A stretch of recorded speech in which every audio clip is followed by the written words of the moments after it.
Narinig mo na ba ang Okubari no Mori, ang kagubatan ng mga paalam sa Japan? Sinasabing ito ang lugar kung saan dinadala ng mga matatanda ang kanilang mga mahal sa buhay na may malubhang karamdaman, hindi para gamutin, kundi para iwan. Isang tradisyon daw ito noong unang panahon, isang paraan ng pagpapalaya sa pagdurusa. Ang kwento ko ay tungkol kay Kenji, isang binatang nangahas pumasok sa gubat para hanapin ang kanyang lola na bigla na lang nawala.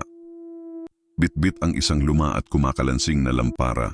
Sinundan niya ang isang makipot na daan na napapalibutan ng mga puno na tila may mga matang nakamasid sa bawat galaw niya.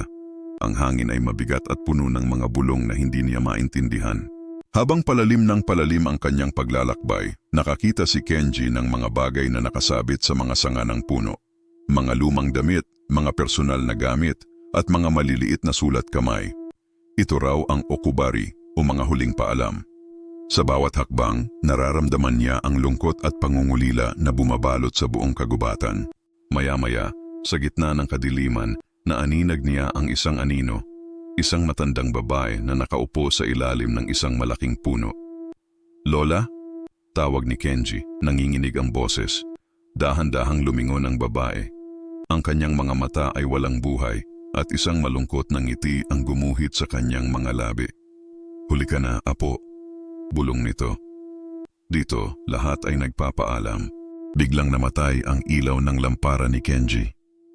Sa kumpletong dilim, ang tanging naririnig niya ay ang mga bulong na unti-unting lumalakas, tinatawag ang kanyang pangalan.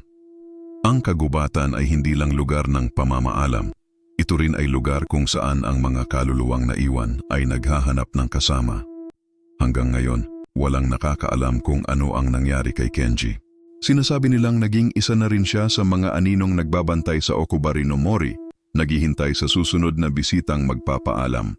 Kung nagustuhan mo ang kwentong ito, huwag kalimutang mag-subscribe sa Ghostery para sa mas marami pang nakakatakot na karanasan.